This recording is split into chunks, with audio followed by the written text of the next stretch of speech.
Additional funding in this budget will see a total $1.7 billion invested in our cybersecurity plan to keep Australians safe and secure online.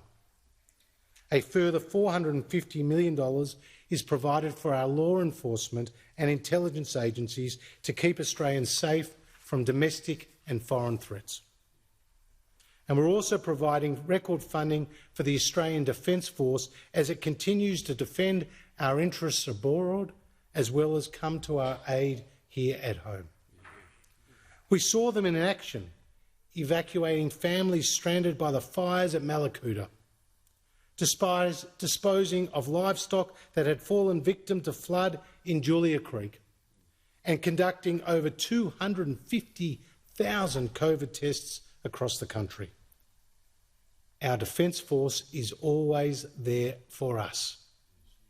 In this budget, we are bringing forward $1 billion in planned defence spending to support jobs, as well as extending a range of health and employment programs for our veterans, helping them to transition to civilian life. Mr. Speaker, the global economic environment remains uncertain, with the impact of this crisis to be felt for many years to come.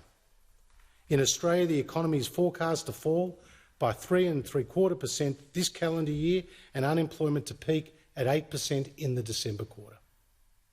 Next calendar year, the economy is forecast to grow by 4.25% and unemployment to fall to 6.5% by the June quarter in 2022. Our economic and fiscal strategy sets out the path to grow our economy, to stabilise the debt and to reduce it over time. It has two phases.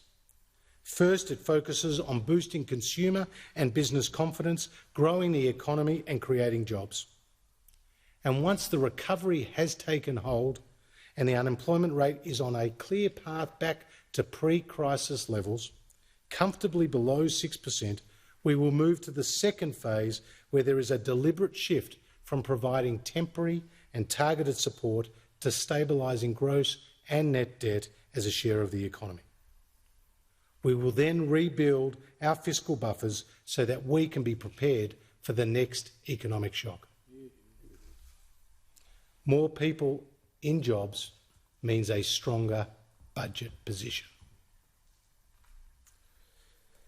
Mr. Speaker, this year, Australians' circumstances have changed dramatically, but Australians have not. We are a hard-working, resilient, resourceful and compassionate people. Across this country, people are digging deep, banding together and getting on with it. The road to recovery will be hard, but there is hope. The Morrison government's message to all Australians is that we have your back. And we have a plan to rebuild our economy and create more jobs. Our JobMaker hiring credit will support nearly 500,000 young Australians into work. Our record investment in skills and training will strengthen Australia's workforce. Our manufacturing plan will support the recovery and build our sovereign capability. Tax incentives will unleash a wave of investment across the country, and tax cuts will put more money into the pockets of 11 million hard-working Australians and their families.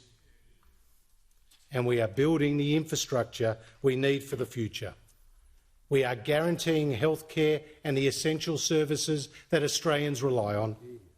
And we are doing this by growing the Australian economy, not increasing taxes. Mr. Speaker, together Australia will come back.